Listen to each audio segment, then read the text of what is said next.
Sí, cuando caminamos por las calles de Bolivia, de cualquier ciudad importante, de ciudades intermedias, hablas con la casera, con el casero, con la señora que está vendiendo verduras en el mercado, quien vende frutas, con el transportista, y te dicen, con Evo estábamos bien.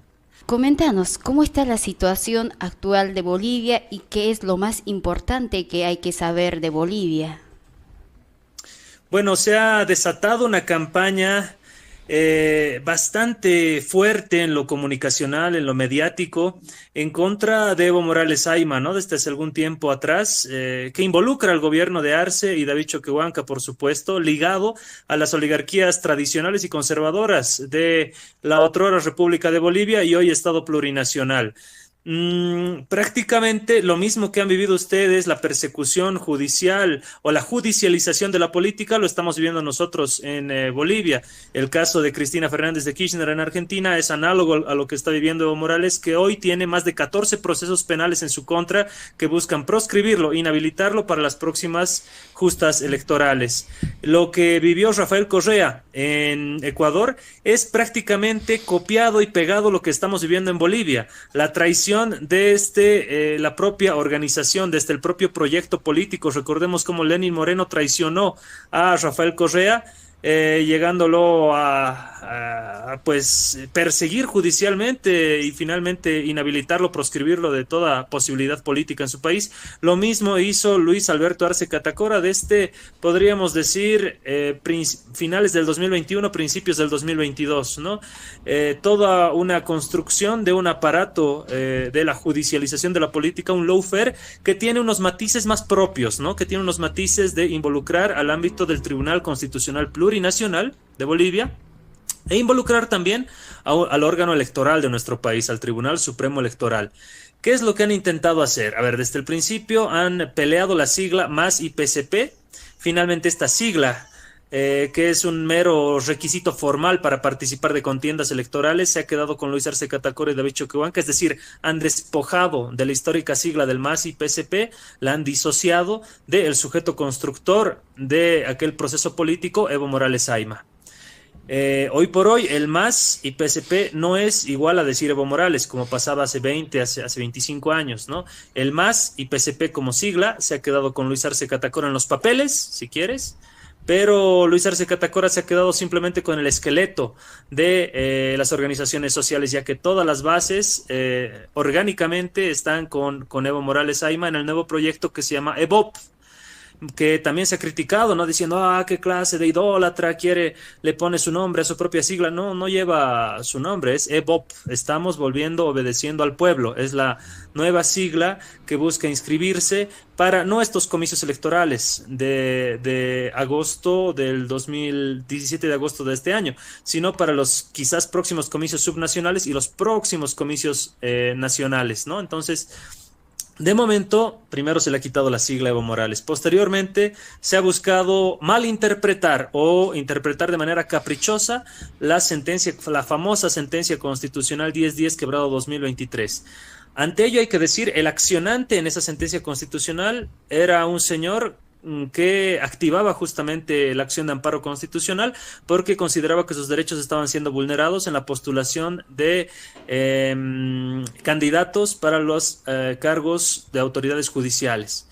El accionado era el vicepresidente del Estado como presidente nato de la Asamblea Legislativa Plurinacional que estaba llevando adelante este proceso de preselección de candidatos para autoridades judiciales del país. Entonces, accionado no era Evo Morales, accionante no era Evo Morales, objeto de la acción de amparo constitucional no tenía que ver con la reelección, repostulación, tampoco con Evo Morales. Y la parte resolutiva, la que en toda sentencia dice, por tanto, tampoco menciona en ningún momento a Evo Morales, ni menciona en ningún momento los periodos de mandato continuos o discontinuos previstos en el artículo 168 de nuestra Constitución Política del Estado. ¿Qué ha hecho el gobierno de Luis Arce Catacora y David Choquehuanca? Combinando a los diferentes actores políticos tradicionalmente odiadores de Evo Morales, han reinterpretado esta sentencia constitucional diciendo que Evo Morales no puede postularse más, que el mandato de 2 periodos que ha tenido, bueno, ha tenido 4 Evo Morales, no se deben aplicar más y por ende Evo Morales estaría inhabilitado para participar en las próximas elecciones generales. A esto han sacado un auto complementario de la sentencia constitucional 1010 quebrado 2023, que a la letra dice en la parte del por tanto que Evo Morales no puede participar más y que ninguna, sin mencionar su nombre, ¿no? Que todas las autoridades que han sido ya electas en algún cargo no pueden volverse a postular al mismo cargo. Esto para periodos de mandato continuos o discontinuos. Así interpretan la Constitución los magistrados, que dicho sea de paso, son magistrados autoprorrogados. Emiten este auto de complementación el 1 de noviembre del 2024, cuando su mandato ya había fenecido el último día del año 2023. Es decir, estos magistrados que interpretan de esta manera maliciosa para sacar del panorama político a Evo Morales, estaban incumpliendo no solamente la Constitución, sino su propio mandato y estaban en clara y flagrante usurpación de funciones.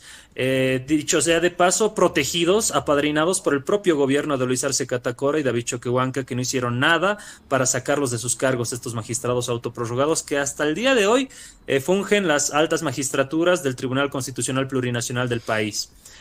Por ende, también se ha... Por supuesto, este auto de complementación no tiene la más mínima vigencia normativa ni la legitimidad. Partimos de ahí porque obviamente son magistrados autoprorrogados cuyo mandato ha fenecido hace más de un año, el momento que emitieron este auto complementario.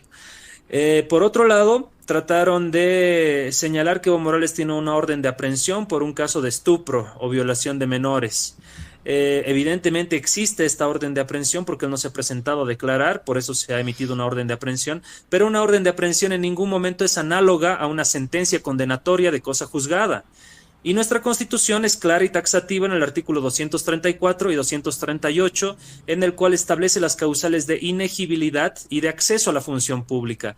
Si revisamos el artículo 234 de nuestra Constitución, revisamos el artículo 238 de nuestra Constitución, nos damos cuenta que Evo Morales está total y plenamente habilitado para participar de las elecciones generales. Sin embargo, desde el gobierno, desde los poderes fácticos, desde los poderes mediáticos, desde el Tribunal Constitucional Plurinacional, desde el propio órgano ejecutivo, se está haciendo todo para tratar de inhabilitarlo. Evo Morales había presentado una nueva sigla, el Frente para la Victoria. ¿Qué hizo el gobierno?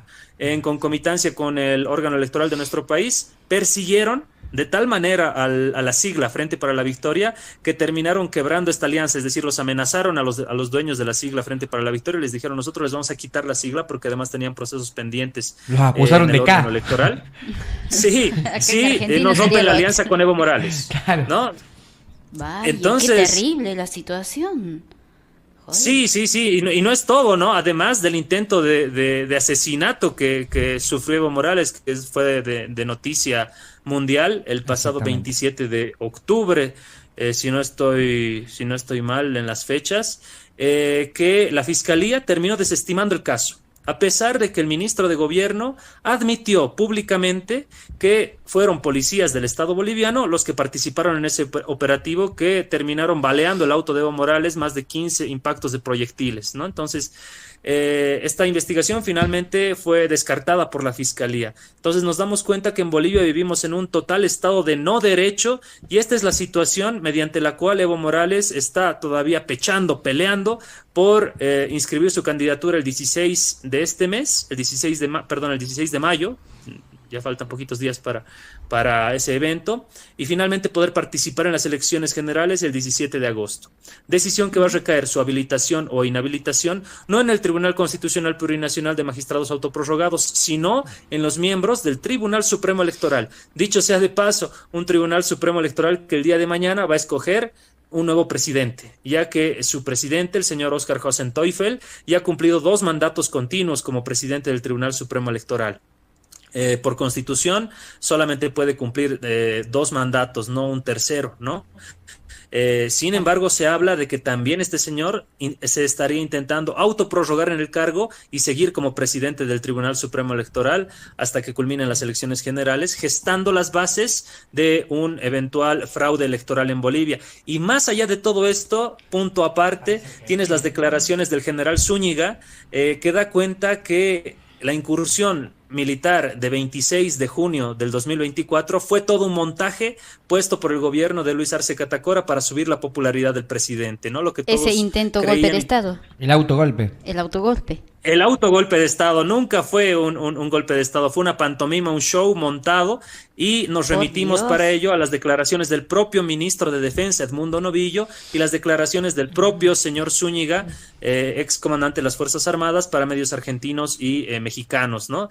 Además, revelando que se quería internar armas a Bolivia para incursionar en una insurrección militar que termine con la vida de Evo Morales, pero también incursionar hackers para montar un fraude electoral, más o menos al estilo de lo que hicieron con Yanine Áñez, ¿no? Yanine Áñez el 2019 recibió el apoyo de hackers israelíes que llegaron a Bolivia y norteamericanos para montar la campaña de Yanine Áñez, que finalmente terminó cayéndose, ¿no? Y ocultar fundamentalmente las masacres de Sacaba y Sencata.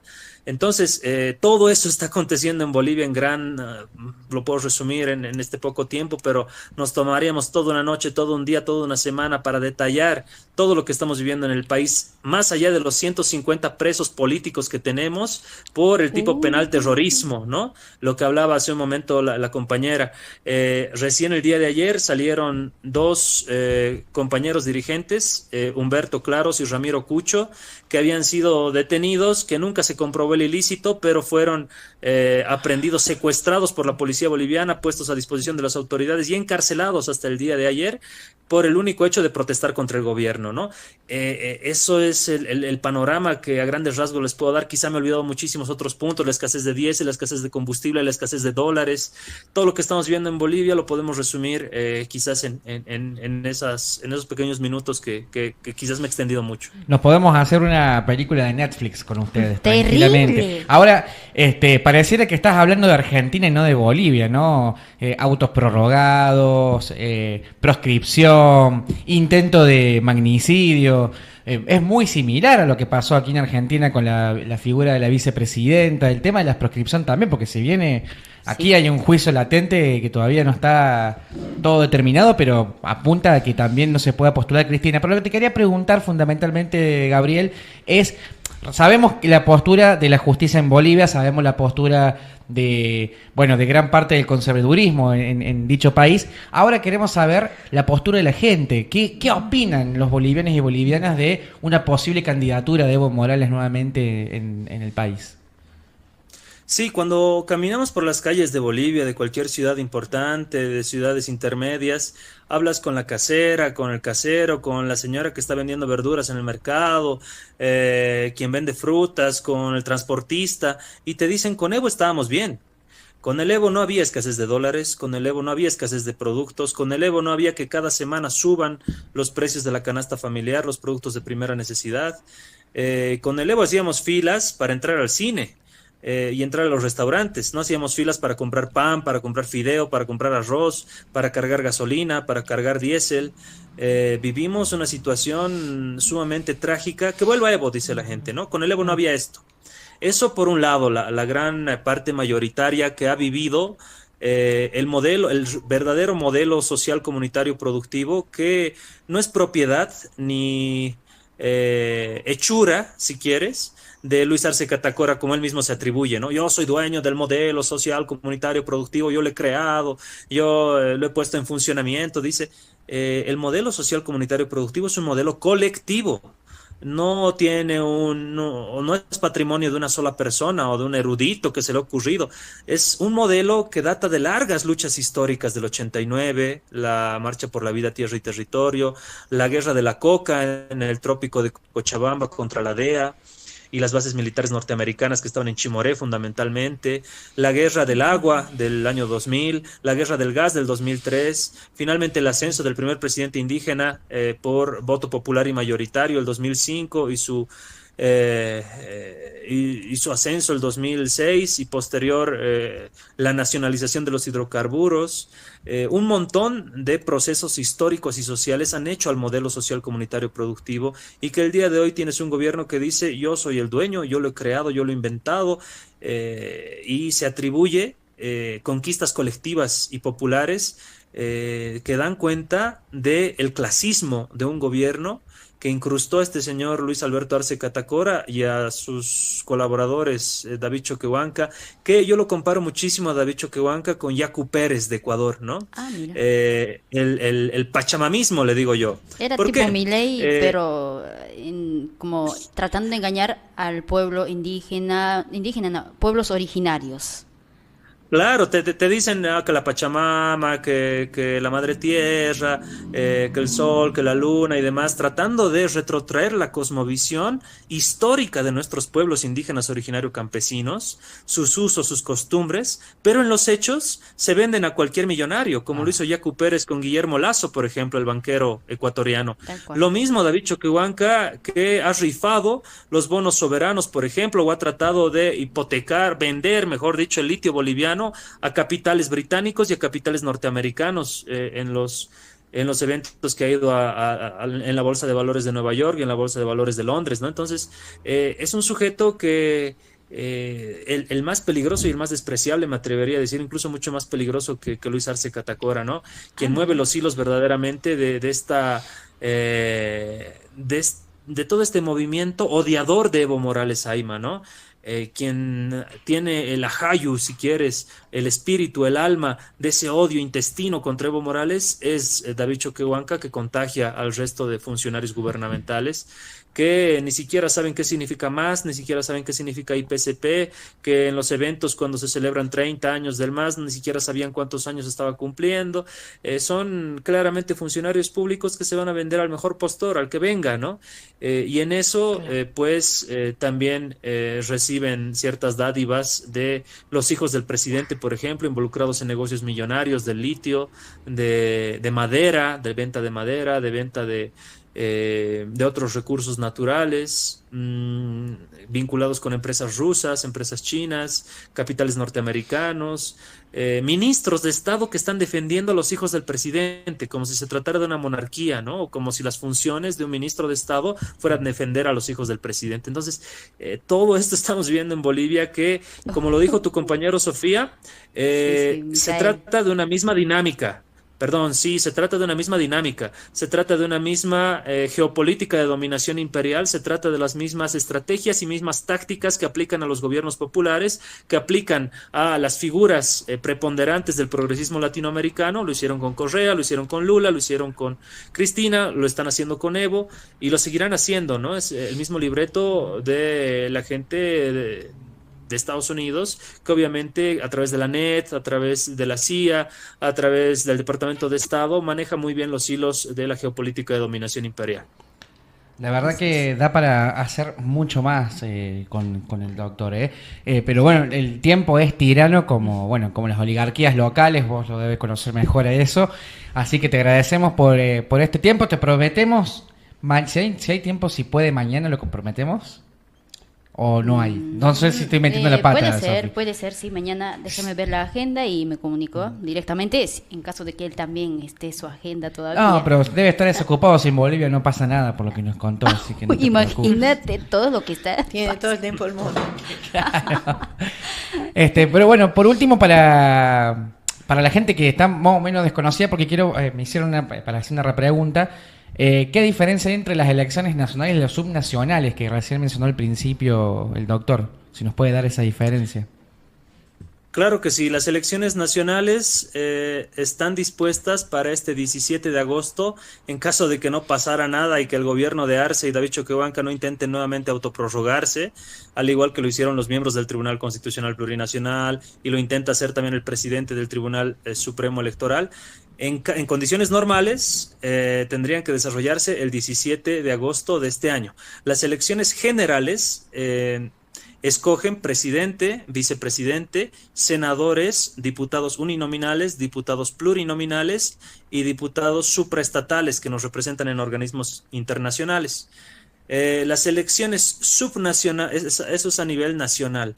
Pasado un año, unos meses se desarrollan las elecciones subnacionales. Las elecciones subnacionales se dan en los departamentos, en cada uno de los departamentos, y escogen a los 9 gobernadores de cada departamento, escogen a los alcaldes de los 342 municipios que tenemos en Bolivia, y sus concejales, ¿no? Entonces, esa es la diferencia en Bolivia de las elecciones generales de las elecciones subnacionales. Bien, bueno, muchas gracias, doctor Gabriel, por tu tiempo y nos estaremos viendo y ya sea, si es posible mañana, ya estaremos coordinando, pero nos estaremos viendo en otro momento. Muchas gracias por tu aporte o por darnos tu tiempo. Un gusto compartir con ambos, un placer poder estar en este espacio, llegar a tanta gente, no solamente de Argentina, de Bolivia, sino también de Latinoamérica, que está atenta a esta información que el gobierno boliviano trata de ocultar, ¿no? De hecho, con la pauta publicitaria han llegado a comprar, a tapar la boca del propio Telesur o de Russia Today, por ejemplo, para que se den cuenta del grado de manipulación mediática que estamos teniendo en Bolivia. Y estos espacios, como los que ustedes generan, son fundamentales para dar a conocer la verdad de lo que está aconteciendo en el Estado Plurinacional de Bolivia. Muchísimas gracias por ello.